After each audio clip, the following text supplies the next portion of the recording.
Okay, so practice problems 5 through 7. It's the same situation as 1 through 4, being able to identify the same properties, use the same previous knowledge, but this time we're talking about expressions and having to actually set up the problem to say that, oh, this expression is equal to this one, or maybe this expression is equal to that measure, or maybe it's, oh, this expression plus that one totals up to be 180 degrees or something along those lines. So we have to use our knowledge of properties. So in this situation here, this arc is not the same as this arc, so we're not setting them equal to each other. We've got a couple things we can do here. I notice that I've got a straight line here, and so that means I have this arc plus this arc is equal to 180 degrees. That's one route to go, to say that this expression plus this measure equals 180. What I ended up doing is saying, if that equals 180, and I already have one of the angle measures, let me just subtract that angle measure from 180 to get 154. That means that this arc, or that expression, is equal to 154 degrees. Then I just solve my equation to get an answer for x. In problem 6, I have 18x minus 2 plus 15 equals 103. Well, if I notice that this arc right here, arc GF, is 103, that means that this angle measure, the central angle, is 103 degrees as well.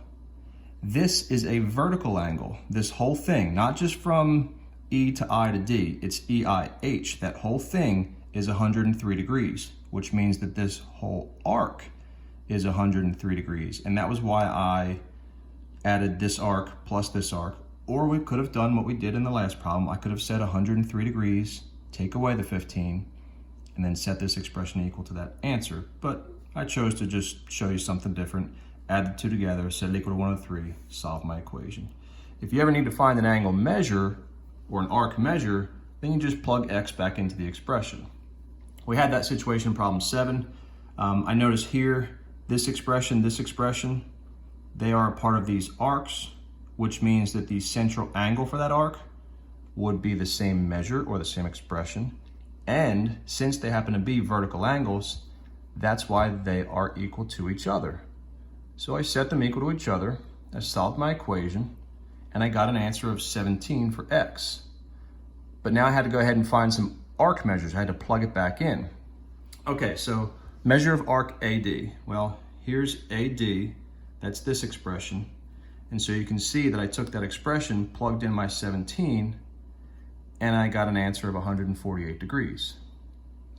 I did the same thing for, well, no, I didn't do the same thing, but plug it in for arc CD. If I already knew arc AD was 148 degrees, arc CD, well, from A to D, and then also arc CD, notice that that is on a straight line.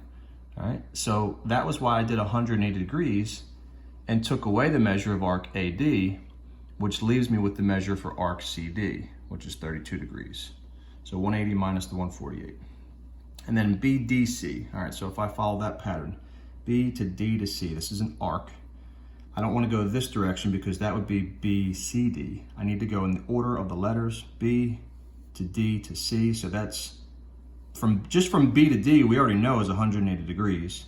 So I just needed to tally up or to add on arc CD. Well, 180 plus the measure of arc CD, which was 32, would get me 212. Or what I did is I subtracted the measure for arc CB, right? Or BC, same thing, which was 148 degrees. So I did 360, the whole circle, take away the 148, and I still get the 212.